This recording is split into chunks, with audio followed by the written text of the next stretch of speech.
How to open a file in Dropbox if you've never had an account.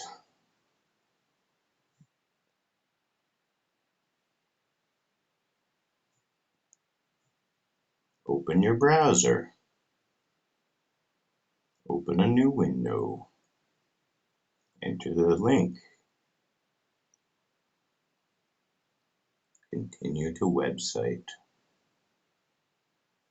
If you want to save a copy, you'll have to sign up. You can continue. Then you'll have to confirm.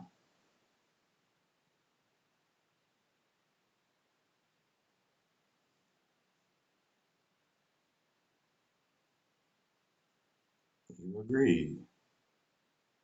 It steals all your personal data, tries to sign you up free for 30 days to give you lots of cloud storage and then will charge you after. Or just continue with Dropbox Basic. If you already are using Google Pay, that could trick you into getting charged at the end of next month if you continued for the 30-day, didn't desubscribe. Sometimes they charge you. Beware of Google Pay. Anyway, we are here in a new Dropbox account that will always be free, 2 gigs. Don't click the upgrade button. You can then access the file. You can then download the file. Oh, that's share.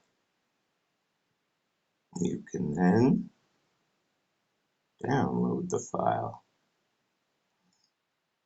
If the file has a long name, you might want to change the name.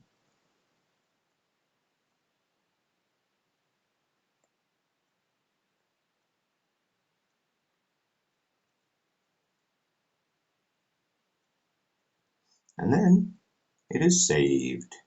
Ta-da! You have started a new Dropbox account and you have saved a file. Thanks for watching. This was Shiner.